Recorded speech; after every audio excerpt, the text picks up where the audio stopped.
Olá, candidato! Seja muito bem-vindo ao nosso curso de gramática para o concurso mais esperado do ano, Polícia Civil do Distrito Federal, para o cargo de agente. Se bem que você que está aí se preparando para esse concurso, você sabe que há pouco tempo, saiu o concurso para escrivão e eu bem desconfio que você já se preparava para esse concurso também, Para o concurso de escrivão e agora para o concurso de agente.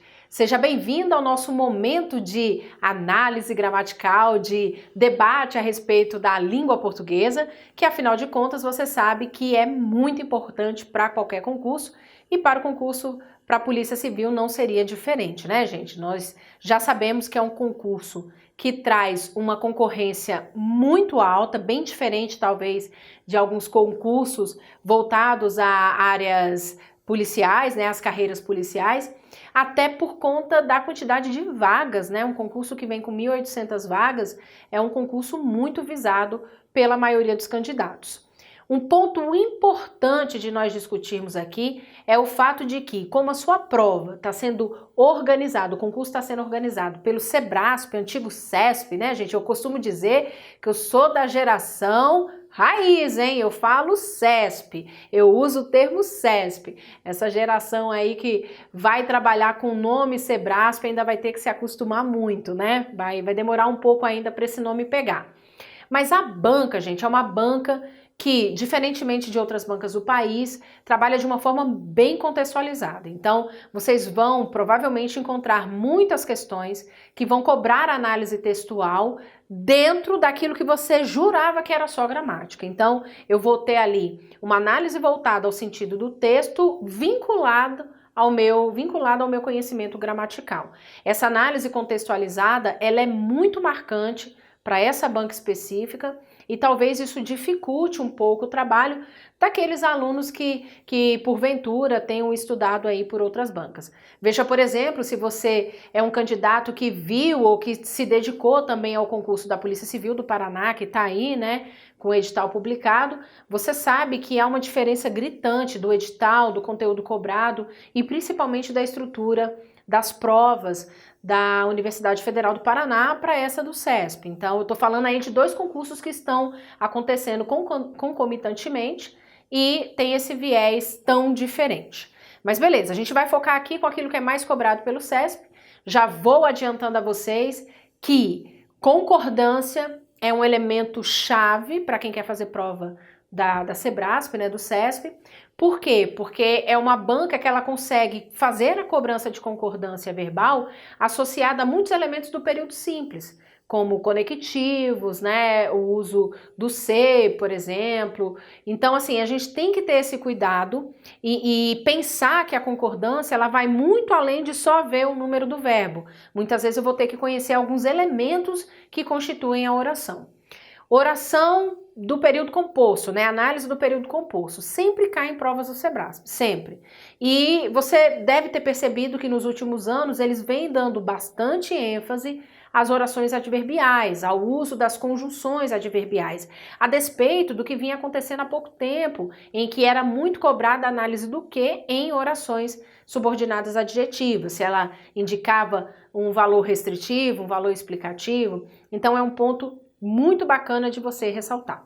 Pontuação, não preciso nem mencionar que está muito mais vinculado ao período simples que o período composto, Você deve ter visto que as últimas provas, elas trazem essa cobrança bem enfática da pontuação voltada a elementos do período simples. E mais do que isso, gente, saiba que a pontuação numa prova do CESP, já que ela é muito cobrada, aparecem mais de 2 questões, por prova, você tem que associar a análise sintática. Não adianta você querer, eu quero garantir os pontos de pontuação, os meus pontos de pontuação.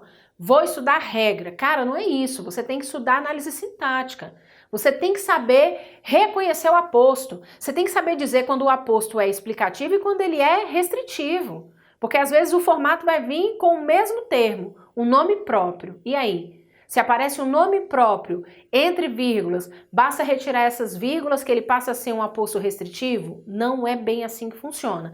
Então, o reconhecimento da função da oração ou da função do termo vale muito mais numa prova do Sebrasp do que o mero decoreba, sabe, das regras de pontuação. Então, fiquem muito atentos em relação a isso.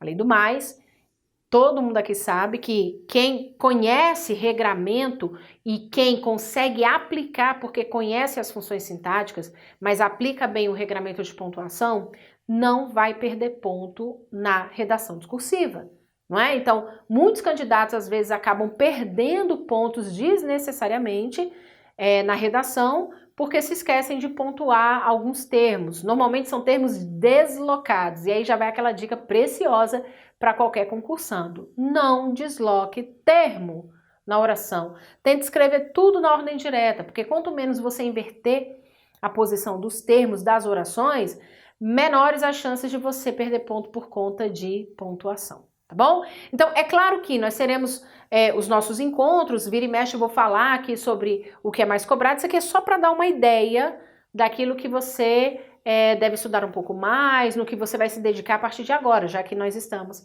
na primeira aula.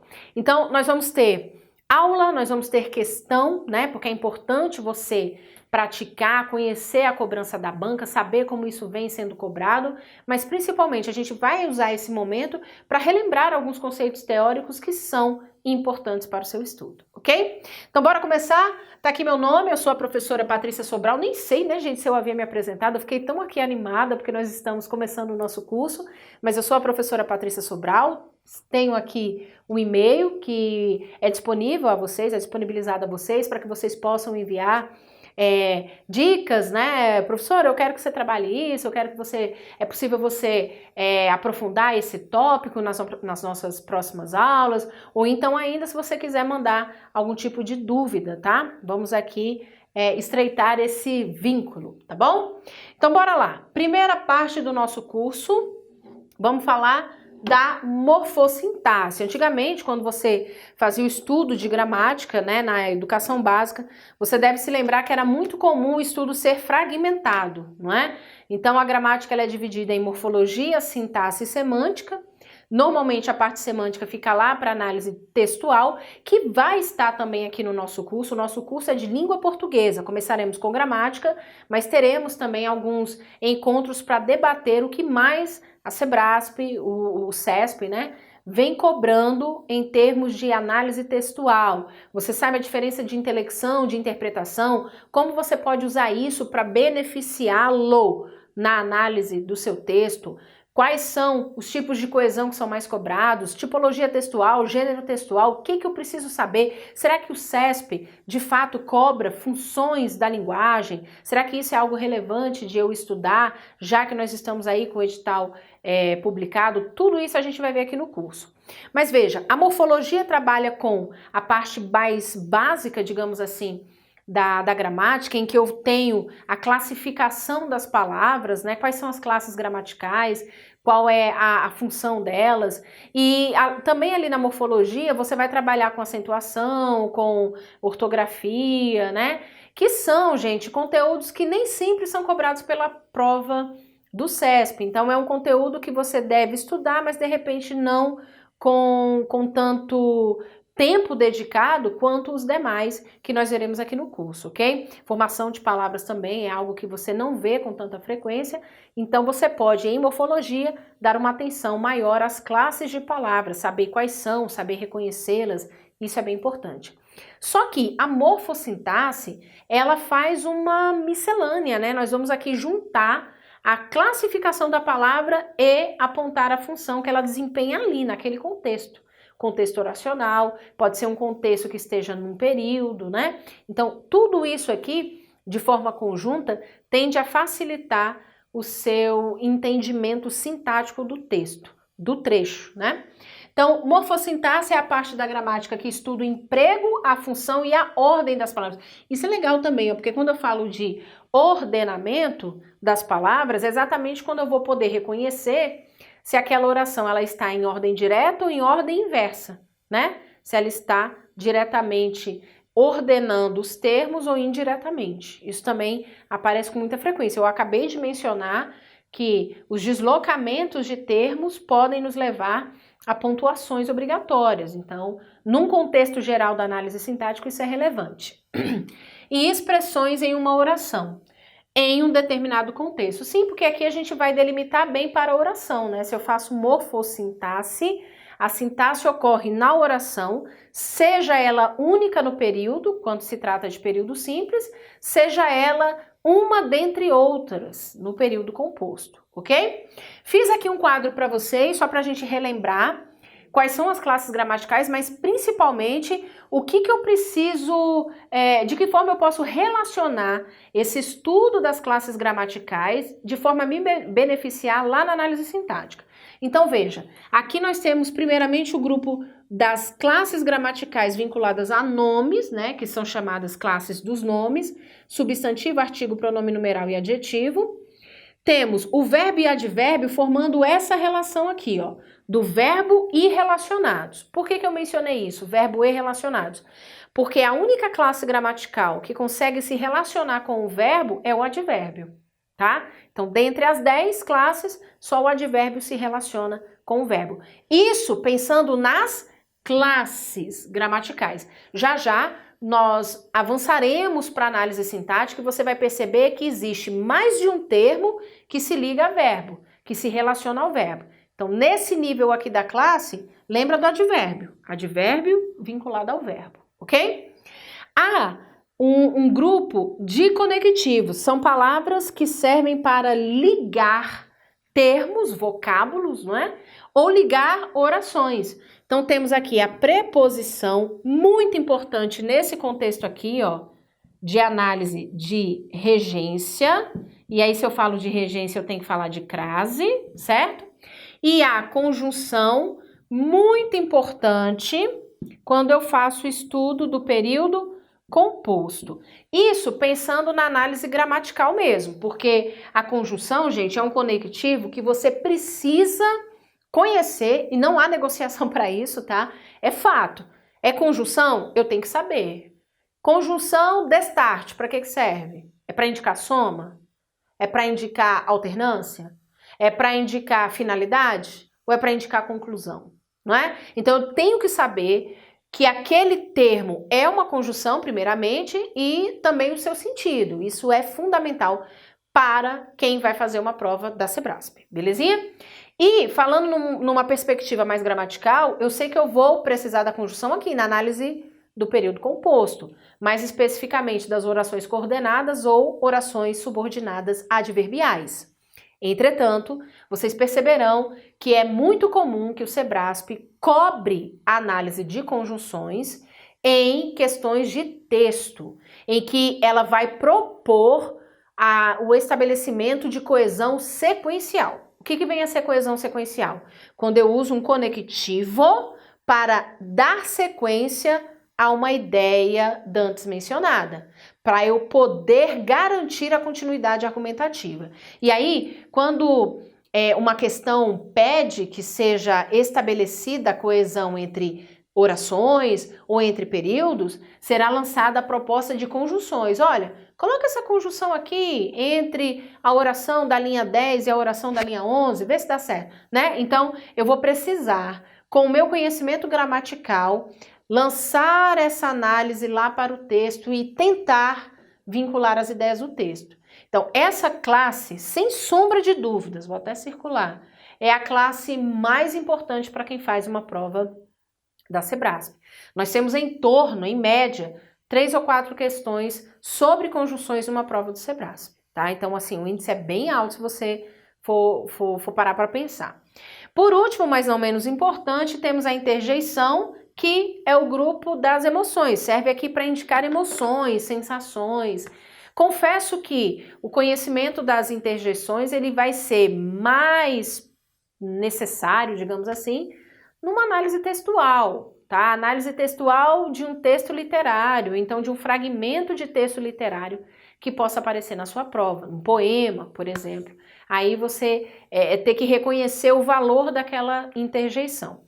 Não é uma classe gramatical tão importante para essa banca, mas vale a pena você só dar uma pincelada, uma lida, para relembrar quais são as possíveis interjeições, ok? Então faça aí o seu print, Lembre bem para que eu vou ter que estudar determinadas classes gramaticais, e aí a gente pode dar sequência, então, à análise sintática, morfossintática, porque a morfossintática vai ser isso, eu vou fazer uma análise sintática aqui com vocês, relembrando e ressaltando o que de mais importante daquela classe eu preciso saber, entende? Então eu não vou agora, até porque eu tô aqui com o prazo já contando para a prova, né? Eu não vou ficar estudando tudo a respeito daquela classe, eu vou estudar o que é importante dentro do contexto sintático, belezinha? Então bora lá. Temos mais análise, mais debate aqui a respeito dessa morfossintaxe. Ah, olha só, isso aqui é muito importante antes de nós seguirmos com esse tópico de morfossintaxe. Saber a diferença da oração e do período. Gente, isso é fundamental. Aí você vai falar assim, professora, tá bom, mas isso daí eu já sei. Já sabe, mas sabe aquela história do óbvio? O óbvio precisa ser, né? O óbvio precisa ser relembrado, o lógico precisa ser relembrado, porque é tão lógico que às vezes a pessoa se esquece de estudar, se esquece de revisar. Então a gente aqui tem que cumprir esse papel.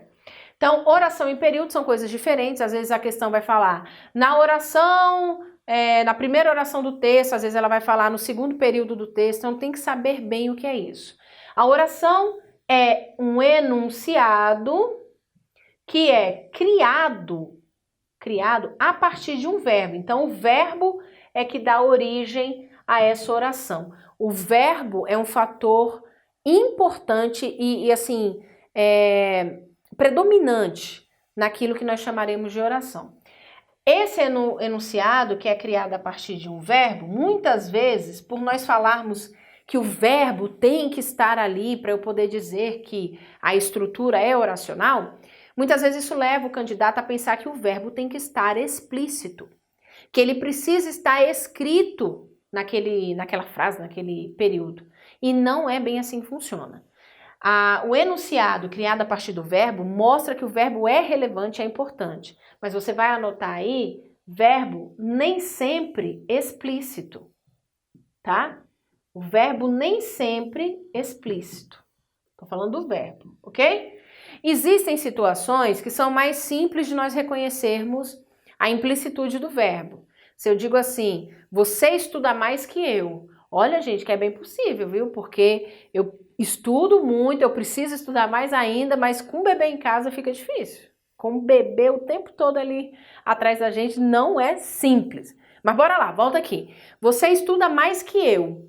Quando eu digo você estuda mais que eu só falei um verbo, mas existe uma ideia implícita de que você estuda mais que eu estudo.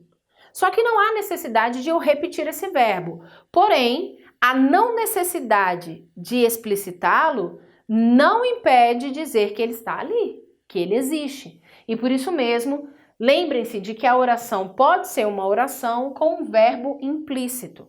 Ele não vai estar escrito, mas você sabe que ele está ali, o sentido dele é presente, ok? Qual é a diferença do período? O período, eu costumo dizer, é aquilo que normalmente nós reconhecemos como frase. Olha, eu não estou dizendo que período é frase, que fique claro isso, ok?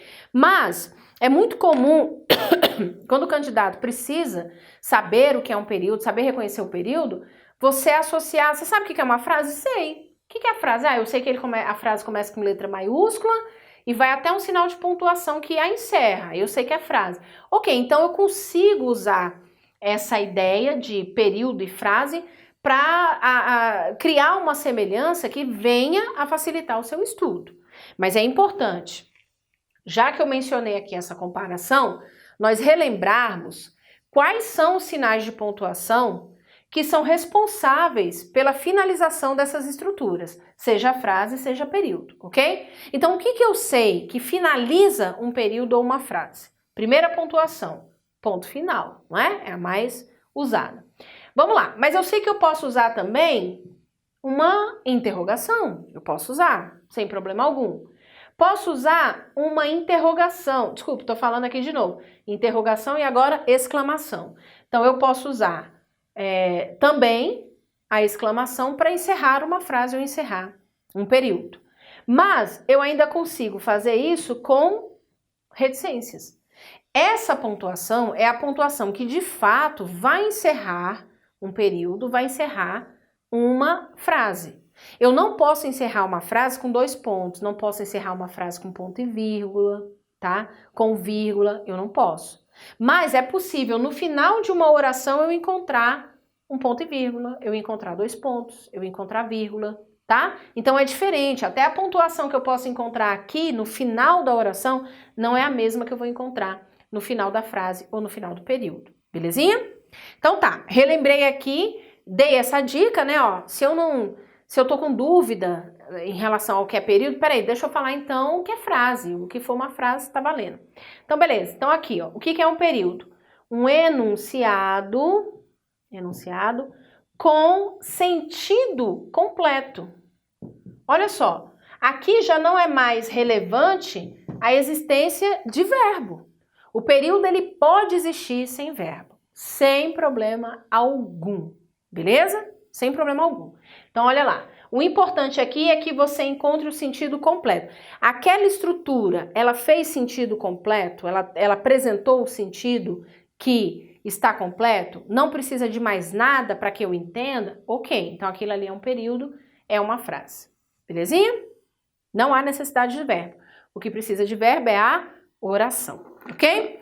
Dito isso, vamos aqui brincar um pouquinho, né?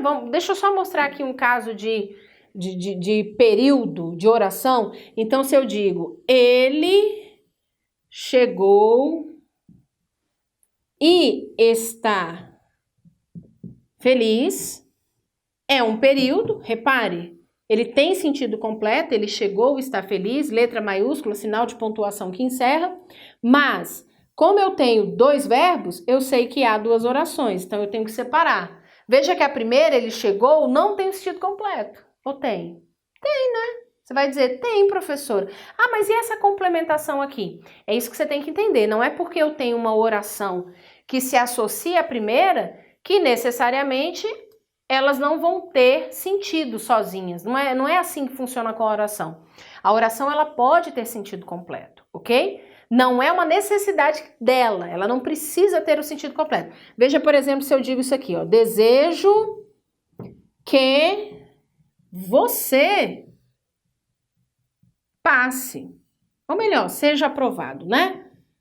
Desejo que você seja aprovado. Olha só, eu tenho aqui uma estrutura com sentido completo, sem falar que eu sei que ela começou com letra maiúscula, foi até o sinal de pontuação, locução verbal, verbo, peraí, são 2 estruturas verbais, então eu tenho 2 orações. Para separar, separamos um conectivo e aí quando eu leio a primeira, desejo, ela não tem o sentido completo, né?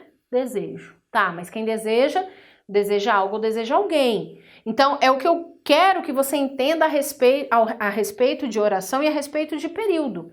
O período apresenta sentido completo, mas a oração pode apresentar ou não. Ok? Isso é muito importante para o nosso estudo. Então, bora lá. Já que vimos essa distinção, essa diferença de oração e período, eu quero agora falar de um aspecto, o aspecto inicial da morfossintaxe aqui do nosso curso. Cadê? Deixa eu mostrar. Que é começar a falar sobre o grupo dos nomes, ok? O que eu preciso saber? Nós vimos que há 5 classes, né, no grupo dos nomes, mas essa aqui é a importante, tá? Por quê? Porque o substantivo é sempre núcleo, ou seja, ele é a coisa mais importante de tudo ali em que ele estiver inserido. Detalhe, o valor semântico do substantivo é de uma coisa, então você fala assim, eu quero uma coisa, essa coisa é um substantivo, tá? Porque quando você pensa assim, o que é substantivo? Aí você aprendeu lá na educação básica, Gioconda já falava. É nome de ser, de lugar e de objetos. Gente, coloca aí a palavra coisa quando ficar difícil. Que se eu falo assim pra você, atenção, você tem atenção? Atenção é uma coisa que você pode disponibilizar a alguém. Então, coisa, tudo que for uma coisa é um substantivo. Mas isso é uma perspectiva semântica, porque sintaticamente, olha o que ele é. Núcleo. Ele é a coisa mais importante de qualquer estrutura em que ele esteja inserido, beleza? Outra parte importante sobre o substantivo que eu preciso que você reforce no seu estudo. A classificação de concreto e de abstrato. E só, tá? Para essa prova do Sebrasp é só.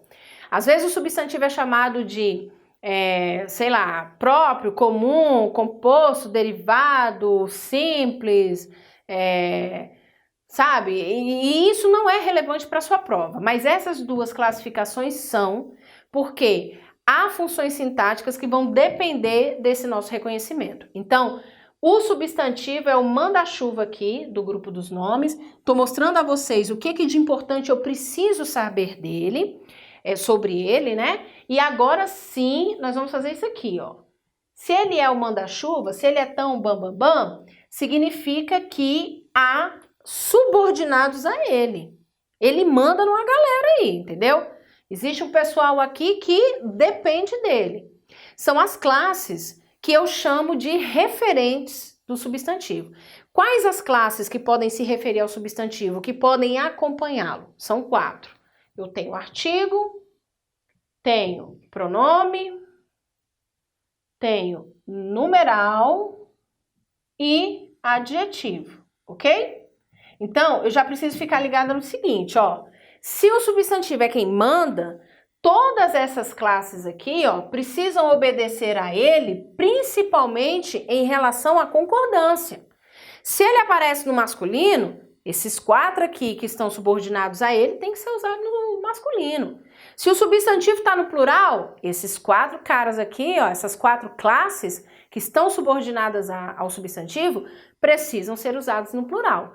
Então, é muito importante você já visualizar, vou até sair aqui para você ver direitinho, já é como se fosse um mapa mental mesmo. Você pensar assim, o substantivo é tão importante que essas 4 classes que estão vinculadas a ele vão depender dele em gênero e em número, lá em concordância nominal.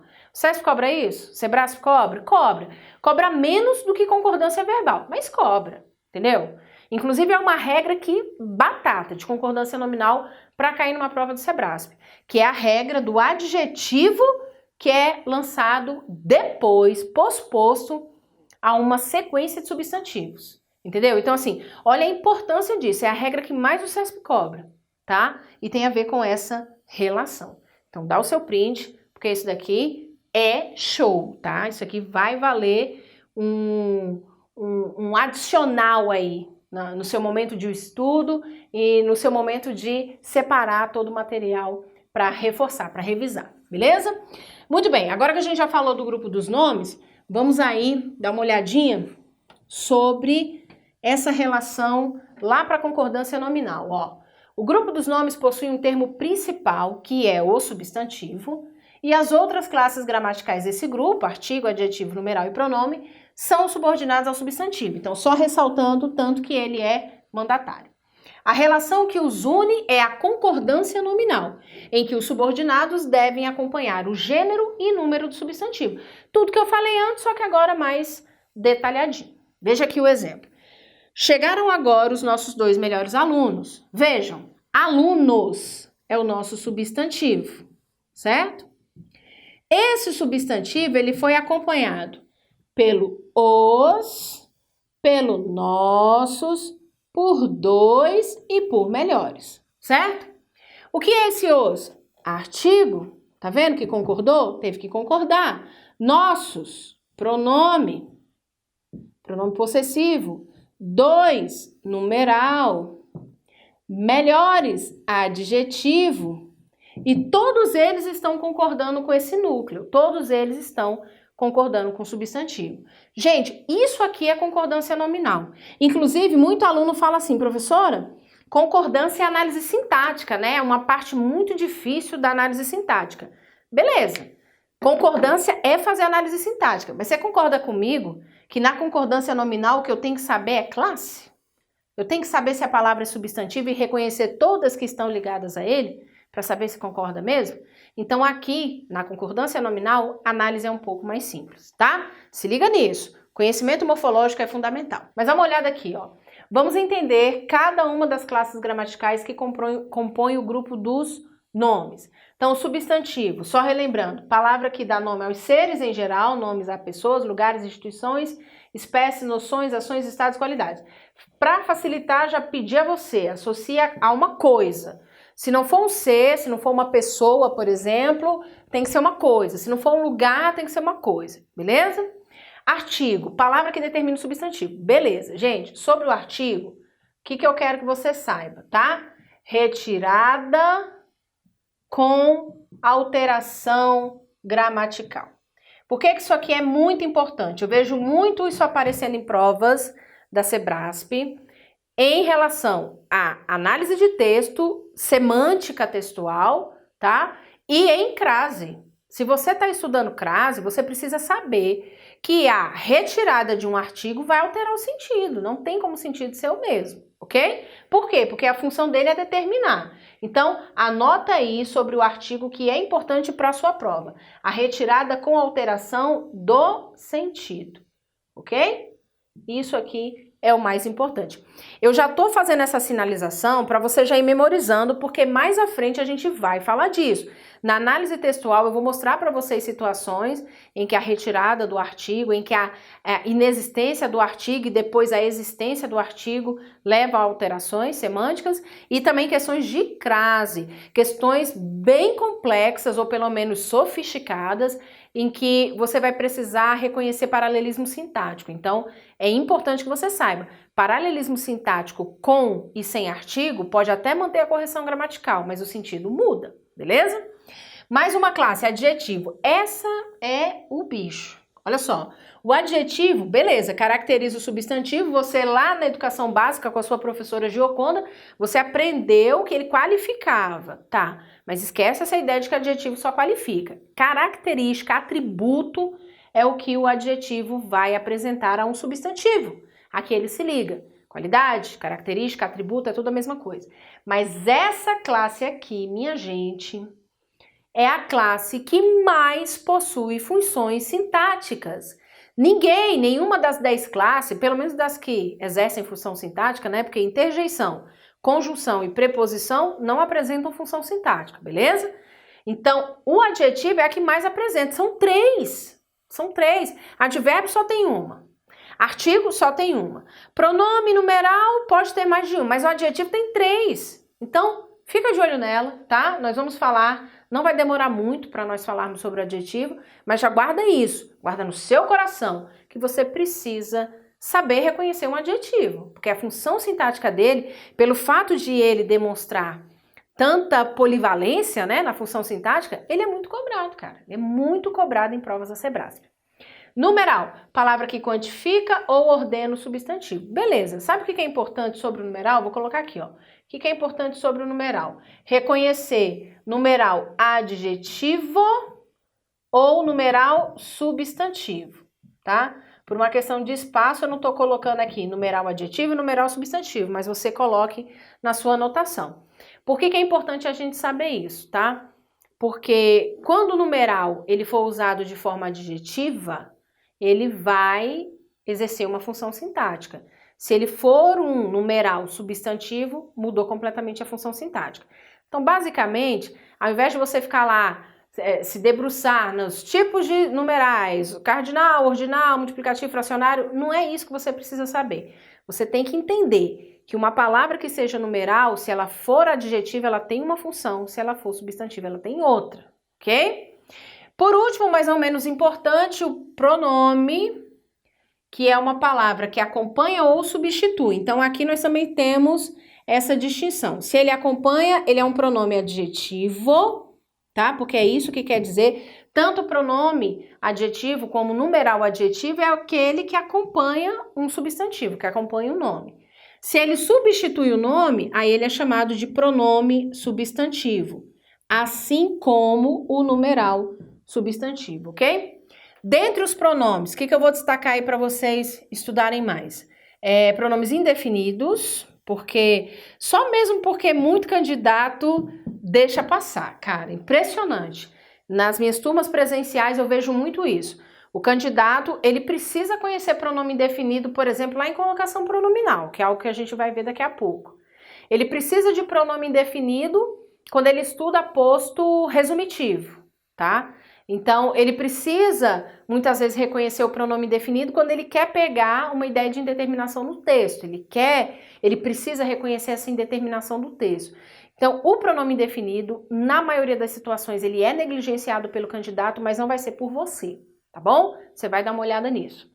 Pronome relativo é muito importante em provas da Sebrasp, demais, cara, porque é um pronome que vai aparecer lá na análise do período composto, oração subordinada adjetiva. Você vai ter que reconhecer um pronome relativo para dizer que essa oração é adjetiva, entendeu? Para poder retirar uma vírgula antes do quê? Para poder inserir uma vírgula antes do quê e dizer assim, ó, correção gramatical é mantido, sentido é alterado, entendeu? Então eu preciso conhecer esse pronome. Pronomes pessoais oblíquos. Esses vocês precisam praticar. Eu imagino aqui que todo mundo conhece bem, tá? Se você não conhece, dá uma boa revisada. Mas a gente vai ter que trabalhar por causa da colocação pronominal, ok? Então, assim, há uma certa... Tem crescido o número de questões sobre colocação pronominal em provas da Sebrasp, ok? Então eu preciso trabalhar isso com vocês, preciso que vocês reforcem esse estudo. Ah, pronome de tratamento fica mais lá para a redação oficial, pronomes demonstrativos, este, esse e aquele, estão mais inseridos em análise textual, elementos anafóricos, elementos deíticos, elementos catafóricos, ok? Deixa eu ver se eu esqueci de mais algum. Pronome pessoal, caso reto. Não, isso aí a gente vai ver depois quando falarmos de complemento verbal, de pronome que é sujeito e por aí vai, beleza? Então, os mais relevantes aqui são esses, tá? Então tá, agora que a gente já falou das classes do que formam o grupo dos nomes, mas com as suas especificidades, vamos aprofundar um pouquinho. Não é nem aprofundar, tá? Vamos ver um aspecto aqui de análise associada ao pronome. Eu disse a vocês que nós íamos falar dele daqui a pouco, vamos fazer isso agora, tá? Pronome. Pronomes podem ser de dois tipos, pronomes adjetivos ou pronomes substantivos. O primeiro é o que acompanha e o segundo que substitui. Estou reforçando aquilo que eu mencionei antes. Olha aqui, ó. São importantes quaisquer indivíduos que lutam pela liberdade de seu povo. Ok. Quaisquer está acompanhando a palavra indivíduos, que é o nosso nome. Então, indivíduos é um substantivo. Se esse aqui acompanhou, ele é classificado como pronome adjetivo. Só porque acompanha. Professora, o pronome adjetivo traz alguma qualidade, alguma característica? Nada disso. Essa nomenclatura não tem nada a ver com o valor do adjetivo. É só por acompanhar, tá? Aqueles que se omitem diante de uma injustiça tornam-se cúmplices. Quem é que se omitem? Aqueles. Então, esse pronome aqui, ele não está acompanhando o nome, né? Ele está aqui substituindo o nome das pessoas, né? O nome do substantivo, por exemplo, o substantivo, sei lá, servidores que se omitem, tornam-se cúmplices. Homens, mulheres que se omitem. Então, esse pronome está no lugar de um nome. Pronome substantivo, ok? Pronome substantivo. Então, é só o que eu preciso que você, inicialmente, tenha em mente sobre as funções, as classificações, na verdade, não função, as classificações relacionadas ao pronome. A gente vai avançar? Vamos! Vamos falar de pronome relativo lá em período composto, vamos falar de pronome indefinido daqui a pouco, na colocação e mais à frente, em análise de texto. Sobre os pronomes oblíquos, a gente fala agora, tá? Que eu havia prometido a vocês que nós trabalharíamos, né? Falei agorinha, né? Acho que eu falei. Agorinha sobre o pronome oblíquo, que na verdade é o pronome que nós estudamos em colocação pronominal. Olha, isso aparece de duas formas, normalmente em editais. Emprego dos pronomes, ou só emprego dos pronomes, ou emprego dos pronomes oblíquos átonos, e às vezes algumas bancas colocam lá colocação pronominal. Se falar do emprego do pronome oblíquo, aí você sabe que é colocação pronominal, tá? Esse pronome é o pronome que eu tenho que analisar em relação ao verbo. Por que em relação ao verbo? Porque é o pronome que acompanha o verbo. A colocação está sempre associada ao verbo, por isso que eu preciso de um pronome que o acompanhe, beleza? São 3 as possibilidades de colocações pronominais. Então, eu tenho a próclise quando o pronome aparece antes do verbo, ênclise quando o pronome aparecer depois e a mesóclise se o pronome estiver, deixa eu ver, no meio do verbo, ok? Para nossa sorte, A mesóclise, por mais que ela seja algo incomum no colóquio, nessa linguagem falada, sua, minha, do falante de língua portuguesa, ela tem uma vantagem na hora de estudar, porque ela não é usada em várias situações. Então fica fácil. Muitos alunos, muitos candidatos às vezes falam: nossa, professora, eu estou preocupada, mesóclise, não uso isso, achei esse nome. Até o nome eu acho difícil, quem dirá usar. Mas aí quando ele percebe que o uso é simples, porque só há uma situação para nós usarmos a mesóclise, aí fica fácil o estudo, tá? Olha como é que ela é usada. Ela é usada com verbos no futuro do presente ou no futuro do pretérito e nenhum outro tempo. Então a sua preocupação vai ser: o verbo está no futuro? Usa a mesóclise. Coloca ali o pronome no meio do verbo, tá? Então, olha, como é que vai ocorrer a mesóclise? Entre a forma infinitiva e a desinência modo temporal do verbo. Então tá aqui, o verbo é daria. Ia é a desinência modo temporal, ok? Que indica aqui o indicativo e o tempo futuro do pretérito. E o dar é a forma infinitiva desse verbo, né? Daria tem como infinitivo dar. Colocamos, aliás, o pronome no meio, porque é essa a função da mesóclise. Eu uso o pronome no meio quando o verbo estiver no futuro do presente ou do pretérito. Belezinha? Então, não há segredo, não há por que você se preocupar com a mesóclise. Mas, já vai guardando aí só para dar um gostinho. Sempre que o verbo estiver no futuro, eu vou usar mesóclise? Não. Tá? Não. Então, eu já sei que a mesóclise precisa do futuro, mas o futuro nem sempre vai usar a mesóclise, ok? Então, guarda essa mensagem aí no seu coração, que já já a gente vai entender por quê. Beleza, agora que eu já sei o nome das 3 colocações, ou melhor, já que nós revisamos, né? Eu sei que você já sabia, você já estudou isso, você está revisando, porque você quer ter êxito, você quer gabaritar a sua prova de língua portuguesa. E saiba que isso é possível, candidato. Se você souber como estudar, não importa. Professora, eu comecei a estudar agora com o edital publicado. É possível você ter êxito na prova de língua portuguesa. Basta você praticar bastante, saber com o direcionamento certo aquilo que deve ser estudado e praticar aquelas questões que são frequentes, né? Que são sempre recorrentes pela banca. Vai dar certo e você vai ter uma excelente nota, vai gabaritar sua prova de língua portuguesa. Vamos seguir.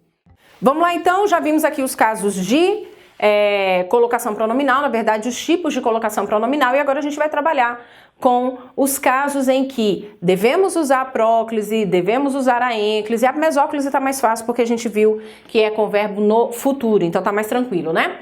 Bora lá. Gente, uma coisa importante associada à próclise é que normalmente quando nós vamos fazer a análise, eu preciso procurar uma palavra atrativa, ok? A palavra atrativa, quando existe na oração, ela faz com que essa próclise seja obrigatória, ok? Então nós temos alguns casos aqui, ó, advérbios, conjunções, pronomes, mais à frente pronomes indefinidos, preposição. Então assim, eu trouxe casos que são muito comuns em provas de concurso. No caso da prova do CESP, a gente já encontrou esse tipo de cobrança, mas principalmente considerando assim, ó, é o tipo de estrutura que você sabe que é muito provável de ocorrer, tá bom? De aparecer na sua prova. Então olha lá. Advérbios sem pausa. Gente, o importante é você saber o que significa, professora, sem pausa.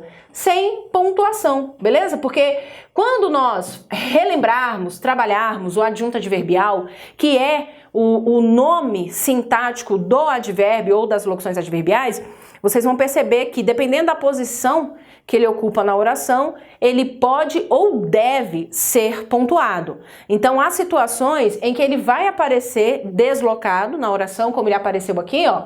Reparem, o aqui é um advérbio de lugar, mas, pela lógica, ele não deveria estar no início da oração. Tudo bem, isso não quer dizer que ele não possa estar ali, tá? Mas é possível ele ficar nessa posição sem pontuação. Então, quando se trata de colocação pronominal envolvendo a próclise, tome esse cuidado. O advérbio só se torna uma palavra atrativa se ele não estiver seguido de pontuação, ok? Então, aqui eu tenho o verbo fazem, o pronome oblíquo se, que foi atraído por conta deste advérbio. Gente, eu usei aqui no meu exemplo um advérbio de lugar, mas poderia ser um advérbio de tempo, poderia ser um advérbio de afirmação, poderia ser um advérbio de negação, poderia ser um advérbio de intensidade, poderia ser um advérbio de outras ideias. Mas eu estou falando isso porque normalmente o candidato ele memoriza a regra de que palavras negativas puxam pronome, tornam a próclise obrigatória. Mas olha, palavra negativa, quando se trata de verbo, é um tipo de verbo, mas todo e qualquer advérbio, desculpa, eu tô falando verbo, mas é advérbio. Todo e qualquer tipo de advérbio vai puxar o pronome oblíquo para antes do verbo, se não houver pontuação, beleza? Então você não precisa aí ficar nessa de, só advérbio negativo. Não, não faça isso, porque não vai ser sempre assim que vai aparecer numa prova da Sebrasp, por exemplo, ok? Seguindo, letra B, conjunções subordinativas e pronomes relativos. Gente, aqui vocês vão perceber que nós temos uma situação que abarca, né, um regramento que abarca todas as orações subordinadas. Porque quando eu falo de conjunções subordinativas, existem dois tipos: integrantes, que eu vou encontrar em que oração? Oração substantiva, subordinada substantiva.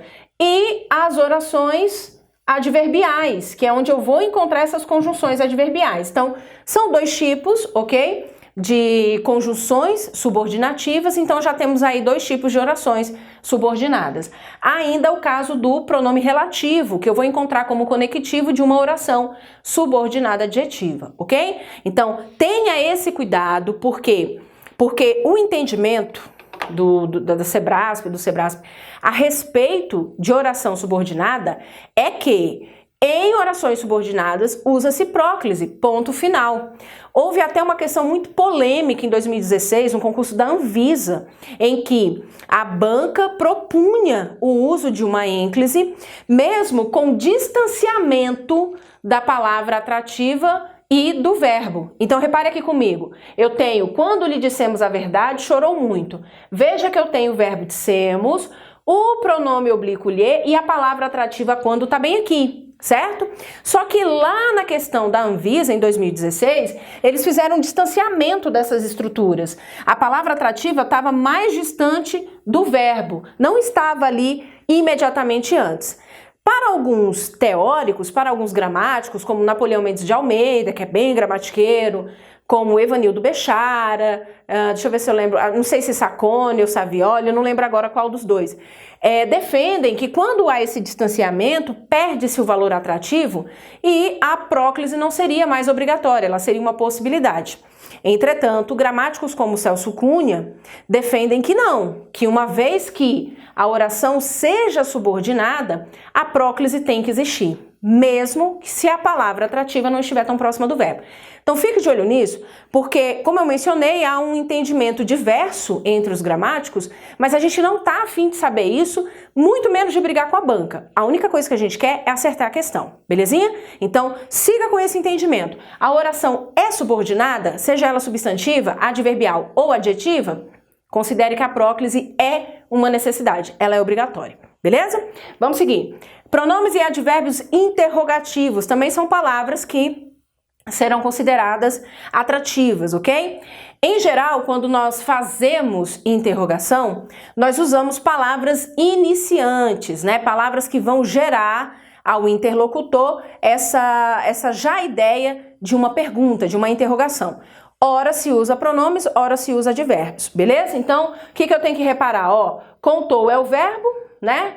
O lhe é o nosso pronome oblíquo, tá aqui quem, que é um pronome interrogativo. Da mesma forma, em afliges, eu tenho o verbo ter, que é o pronome oblíquo, e o porquê, que é um advérbio interrogativo, ok? Esse porquê que nós usamos para interrogar, esteja ele no início ou no final da oração, eles são advérbios. Advérbios porque eles indicam causa, não é? Motivo. Então, se eu digo, por que você estuda tanto? Existe um motivo, eu quero saber o motivo desse seu estudo. Você vai dizer, professora, porque eu quero mudar de vida, porque eu quero ingressar na Polícia Civil do Distrito Federal. E você vai conseguir, viu? É só você ter determinação e disciplina nesse seu período de estudo.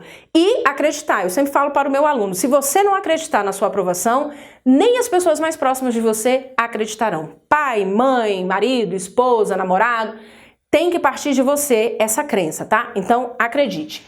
Beleza, temos então 3 situações, vou marcar aquelas que mais eu observo em provas da Sebrasp. Tá aqui, dá o seu print, mas não é só, nós temos aqui outras situações ainda a respeito da próclise. Vamos ver? Muito aluno fala assim para mim: ai, professora, é difícil a gente ter esse pensamento positivo quando é tanta coisa para estudar, é tanta coisa para revisar, e o edital ainda é publicado, dá um susto na gente, porque tá cobrando estatística, tá cobrando contabilidade, que muita gente não esperava, né? Mas a gente tem que conseguir seguir firme, né, gente? Seguir firme nessa proposta de estudo, nessa meta que você definiu para sua vida, que é ser um servidor público de carreira policial. Vai dar certo, tem que acreditar. Pronomes indefinidos é uma classe gramatical, eu acho que eu mencionei a vocês ainda no início da aula, que é uma classe muito negligenciada por muito candidato. E é bem comum o surgimento de um pronome indefinido causador da próclise, ou seja, como palavra atrativa que cause a próclise. Então, muito cuidado com esse caso, ok? Temos aqui o verbo contou. Alguém te contou a verdade? Pronome oblíquo ter e alguém, que é o pronome indefinido. Nessa situação aqui também, ocorre que o candidato muitas vezes acaba memorizando os pronomes indefinidos negativos.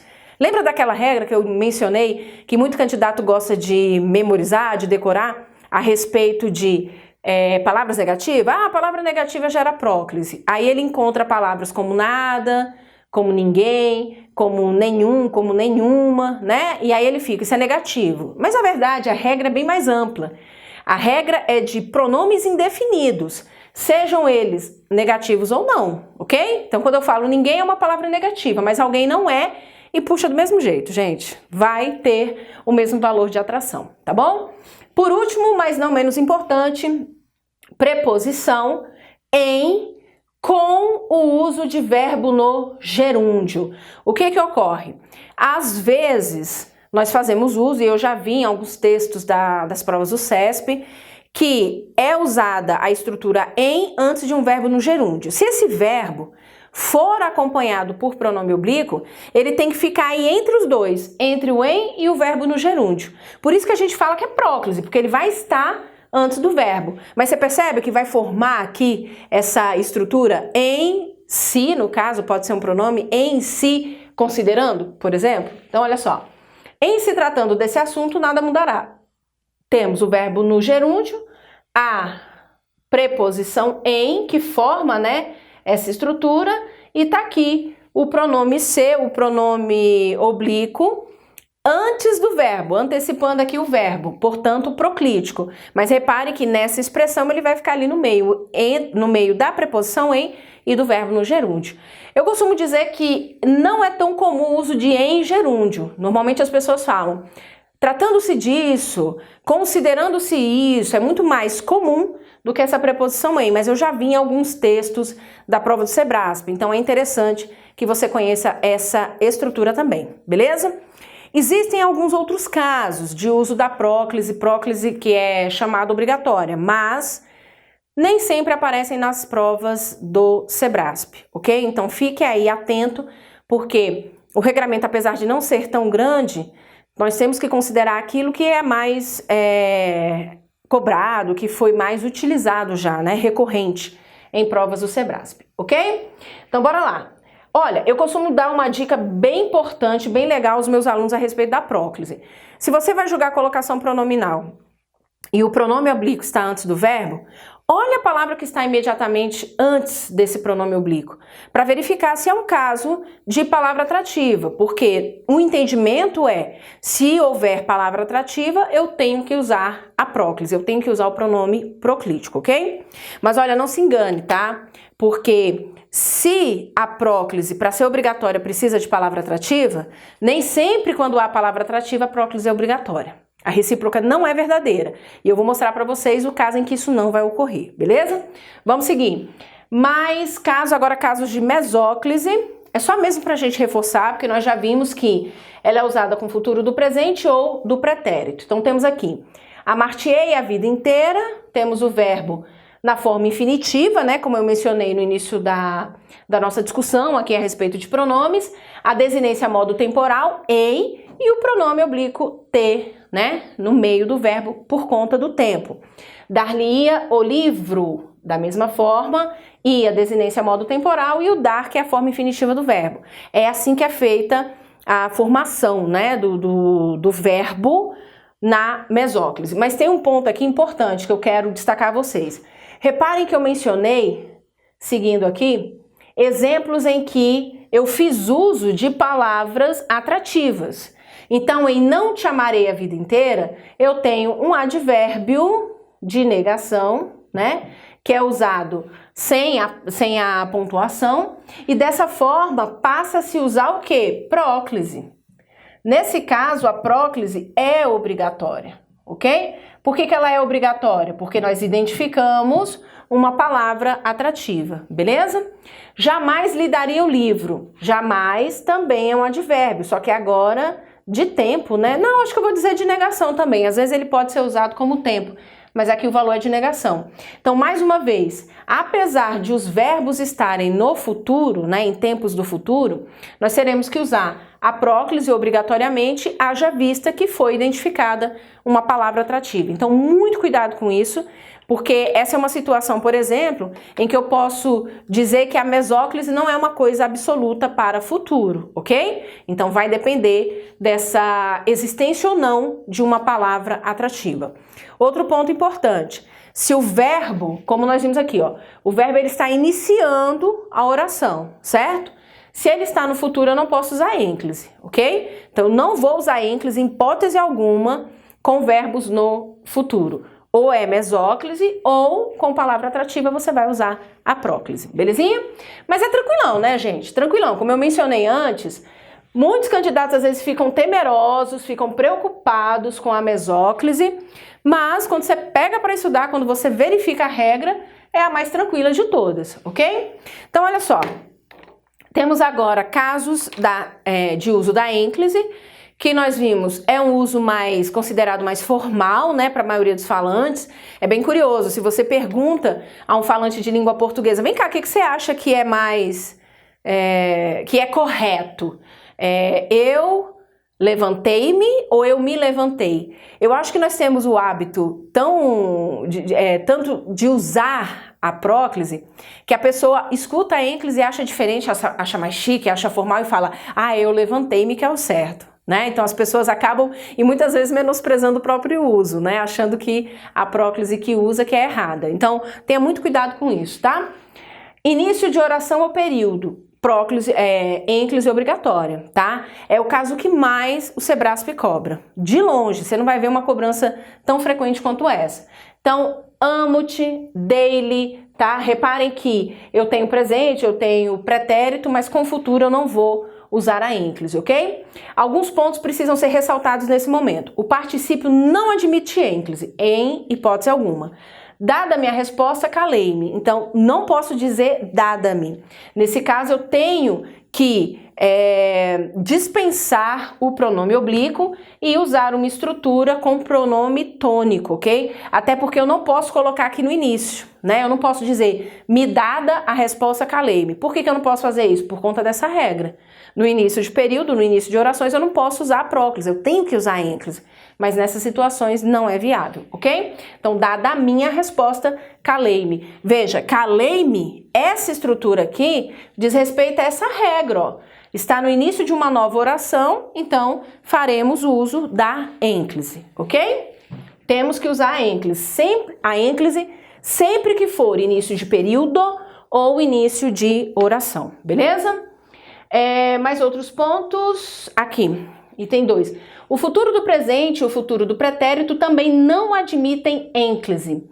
Direite a verdade, não é possível. Então eu tenho aqui, ó, futuro do pretérito, de forma nenhuma ênclise, futuro do presente também não. Isso foi o que nós falamos há pouco, né? Eu não posso fazer uso de tempos no futuro com a ênclise, isso é inviável. Então, direite a verdade de forma alguma, dir-te-ei a verdade. Futuro pede a mesóclise.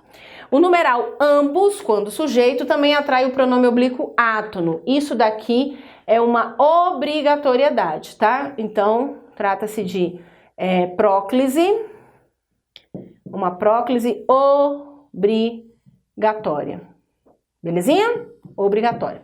Vamos ver. É lícita a próclise ou a ênclise quando o infinitivo estiver precedido de preposição ou palavra negativa. Então, quando eu falo de próclise ou ênclise, aqui é aquele caso, né, em que a gente se sente mais confortável, porque nós temos a possibilidade dos usos, ou melhor, do uso das duas colocações. Isso é muito tranquilo, até porque o falante da língua, esteja certo ou não, ele acaba fazendo uso disso, né, das duas.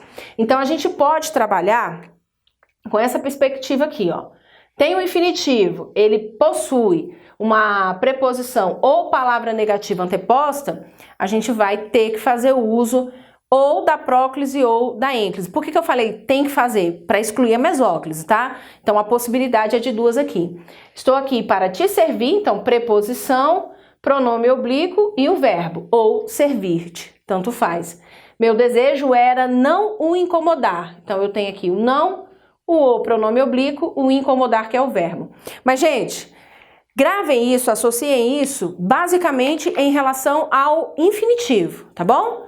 Se for infinitivo, sem dúvida alguma, saiba que você vai poder fazer uso tanto da próclise quanto a ênclise. Se você encontrar um infinitivo, você já pode considerar os dois usos, ok? Fica mais fácil. Aqui eu citei a precedência de preposição, palavra negativa, porque são duas situações que são comuns de aparecer em estruturas quando se faz uso de verbo infinitivo. E ele não forma locução, porque repare aqui, servir e incomodar são verbos que não estão formando locução, né? O que normalmente fazem as formas nominais verbais, tudo bem? Então, fica de olho nisso. Vamos para mais uma? Aqui, na verdade, a gente finaliza a colocação pronominal em estruturas verbais simples, quando eu encontro só um verbo. Mas você sabe, né, que é possível também nós usarmos a colocação pronominal, o pronome oblíquo, em locuções verbais. E aí fique atento, porque eu tenho locução verbal formada com os três tipos de formas nominais, infinitivo, particípio e gerúndio, porém, duas delas mantém a mesma regra, só uma se distingue. Então fica de olho porque a gente vai abarcar de forma mais tranquila para o seu estudo, tá bom? Então, casos com locução verbal, vejam aqui as possibilidades. Se eu tenho auxiliar infinitivo, nós vamos ter a mesma regra se for verbo auxiliar com gerúndio. Não muda nada, tá? Não muda nada. Então a gente vai ganhar até tempo aqui nos slides. Então, verbo auxiliar mais infinitivo, verbo auxiliar mais gerúndio, a regra é a mesma. Acompanhe aqui como é. Eu posso usar ênclise do verbo auxiliar, no verbo auxiliar. Então, eu tenho aqui, eu devo lhe fazer um favor. Locução, devo fazer, e a ênclise no verbo auxiliar, né? Então, devo aqui é o verbo auxiliar, e eu tenho fazer como verbo principal, belezinha? Mas eu posso também usar a ênclise no verbo principal, que equivale dizer, gente, que eu vou usar o pronome depois de toda a locução. Então, assim, menciona a locução inteira e depois eu faço uso do pronome oblíquo. Eu devo fazer-lhe um favor. Então, ó, tá vendo? Eu uso ou a ênclise no verbo auxiliar ou a ênclise na locução inteira. Detalhe, esse ponto aqui é algo que eu preciso que você dê mais atenção, tá? Porque é uma situação que normalmente na oralidade nós utilizamos diferente do que está aqui. Porque veja, se o pronome lhe está associado ao verbo auxiliar por meio desse hífen, o correto era que disséssemos, eu devo lhe fazer. Mas é comum que as pessoas separem, na entonação, elas separem o pronome do verbo. Você pode me levar ali? Não é você pode me levar, é você pode me levar ali? Entende? Porque o pronome está vinculado ao verbo. Então, eu não sei se por conta da oralidade que faz essa separação, às vezes alguns candidatos acham que essa estrutura do pronome depois do verbo auxiliar pode ocorrer sem o hífen. Então, gente, por favor, ênclise do verbo sempre vai pedir o hífen, sempre. Se for da locução toda, depois o verbo principal. Se for do verbo auxiliar, põe o hífen, porque isso foi cobrado por sinal na prova da Polícia Civil de 2013, salvo engano, tá? Então foi cobrado para a prova de agente por sinal. Cobrado uma questão muito maldosa em que era solicitada a reescritura de um fragmento de texto, questão desse tamanho. Aí falava assim, analisa a reescritura quanto à correção gramatical e o sentido original. Gente, o sentido era o mesmo, tava tudo certo, pontuação, regência, concordância, só esse bendito hífen não tinha sido usado. Quer dizer, muita maldade, né? Alguns professores até comentam assim, olha, preciosismo da banca. Não se trata de preciosismo, é norma, né? E a gente trabalha com norma. Não estou aqui para discutir se isso é legal ou não por parte da banca. Eu estudo linguística, então assim, por mim o uso da língua é muito mais tranquilo do que dita a norma, mas a gente está aqui preocupado com o concurso. Para o concurso público a gente tem que considerar a norma. Então, pronome, depois o verbo auxiliar, com hífen, ok? Se aparecer, olha só, quando aparecem palavras atrativas, o que eu vou fazer? Eu vou usar ou a próclise na locução inteira ou a ênclise na locução inteira, entendeu? Agora já não tem mais pronome no meio da locução. Então, ó, não lhe devo fazer, eu não lhe devo fazer o favor, tá vendo? Com palavra atrativa é sempre próclise ou ênclise na locução. Não vou meter no meio nenhum tipo de pronome. Ou eu não devo fazer-lhe um favor, belezinha? Então vamos memorizar? Sem palavra atrativa, ênclise na auxiliar ou na locução inteira, beleza? Com palavra atrativa, próclise na locução inteira ou ênclise na locução inteira. E olha que legal, mesma regra para o gerúndio, não muda. Então infinitivo e gerúndio, mesma regra. Vou ganhar tempo pra gente. Vou avançar então lá para o último tipo de locução verbal, que é a locução com verbo auxiliar mais particípio. Olha o que a gente já sabe. Particípio aceita a ênclise? Não, né? Então, se o particípio não aceita a ênclise quando ele está sozinho, quando ele é um verbo só, na locução verbal ele também não vai aceitar. Então, bora ver aqui como é que fica. Eu posso fazer a ênclise no verbo auxiliar. Então, aqui, ó, havia me levado ao cinema. Olha a locução, havia levado. E a ênclise no verbo auxiliar, não no verbo principal. Elemento importante, hífen, né? Então, se o pronome aparece no meio da locução, sempre teremos que usar o hífen, cara. Tem que usar. E muitas vezes o candidato não se lembra disso por conta do que eu falei, né? Por conta do nosso uso na oralidade, no colóquio, nessa linguagem falada. A gente faz essa pausa, né? Devo me sentar ali? Não é devo me sentar, é devo me sentar ali, entende? Então assim, você não usa esse tipo de entonação, então talvez você deixasse aí, antigamente, a partir de agora não vai ser assim, você deixasse sem o hífen. Então, beleza? Participe o pronome no meio com o hífen, no auxiliar. Ou próclise do verbo auxiliar, quando houver o quê? A palavra atrativa. Aí eu tenho a próclise da locução toda, vamos pensar assim, fica mais fácil. Então bora lá. Regra do particípio. Ênclise, só no auxiliar, sem palavra atrativa. Com palavra atrativa, próclise da locução inteira. Fechou? De novo. Ênclise, particípio. Ênclise no auxiliar, ou seja, pronome no meio com hífen, quando não há palavra atrativa. Com palavra atrativa, você vai fazer a próclise da locução inteira. Fechou? É assim que funciona em locuções verbais. E para fecharmos esse bloco bem bacana, a gente vai fazer aqui algumas questões, tá? Do SEBRASP, do CESP, a respeito de colocação pronominal. Então temos aqui SLU, CESP, gente, eu já falei pra vocês que eu sou da galera raiz, assim, eu uso CESP, fico aqui às vezes falando SEBRASP, mas eu tenho uma séria dificuldade, então não estranhe de encontrar CESP, tá? Nas questões aqui que eu trouxer. Em dirigiu-se, a colocação do pronome se antes da forma verbal se dirigiu prejudicaria a correção gramatical do texto. Olha o que eu já posso dizer a você. Não estava no início, olha só, não estava no início nem do período, nem da oração. Outra coisa, não havia palavra atrativa, tá? Tô fazendo isso daqui porque eu não fiz a lição direito e não trouxe o fragmento textual, tá? Vocês me perdoem. Então, se eu não tenho aqui o fragmento textual, eu confesso que eu não teria como analisar, eu teria que voltar, né, ao texto para verificar isso. Então, para ajudá-los, eu já tô aqui mencionando, ó, não estava no início, beleza? Não estava no início da oração, nem do período, e não havia palavra atrativa, ou seja, não era um caso de ênclise obrigatória e não era um caso de próclise obrigatória, beleza?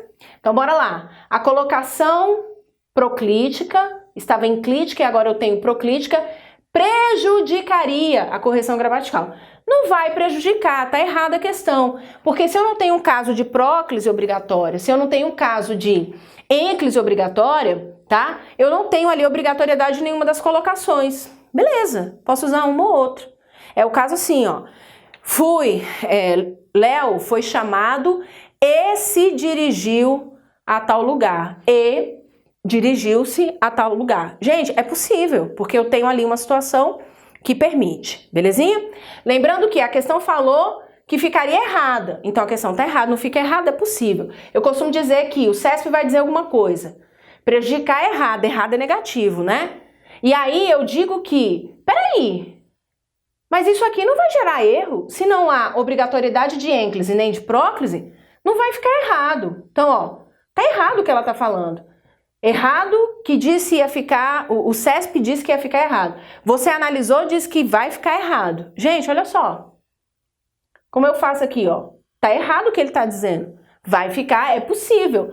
Negativo com positivo dá o quê? Negativo, é a resposta que a gente vai marcar. Entendeu? Deixa eu fazer de outra forma. Para você julgar um item do Sebrasp, do CESP, você vai pensar da seguinte forma, principalmente quando é substituição. A banca tá dizendo o quê? Que vai ficar certo ou errado? Errado.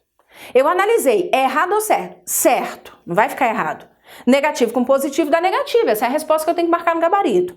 Muito candidato às vezes se confunde quando vai fazer a marcação da resposta lá no gabarito. Então tenha cuidado com isso. O que a banca está falando? O que você está julgando? Só depois você tem a resposta, entendeu? Tem o lado dela, tem o seu lado, e aí sim a gente tem a resposta que vai para o gabarito. Fique de olho nisso. Questão 1, errado. Questão 2, a correção gramatical do texto seria mantida no trecho, quer dizer, está dizendo que vai ficar certa, né?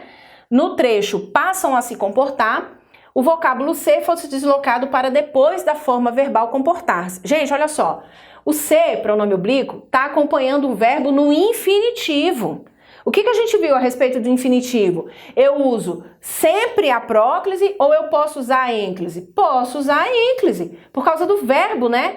O verbo está no infinitivo, tá vendo? E eu mencionei isso a vocês. Gente, verbo no infinitivo, decora isso, memoriza isso.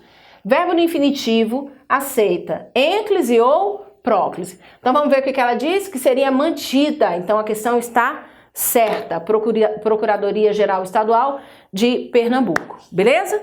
Então há alguns casos que a gente, ó, analisa rapidinho, sem ter a necessidade de você voltar ao texto. Eu costumo dizer que essa possibilidade é muito bacana na hora da prova, porque você vai fazer, ou melhor, você vai ganhar tempo, né?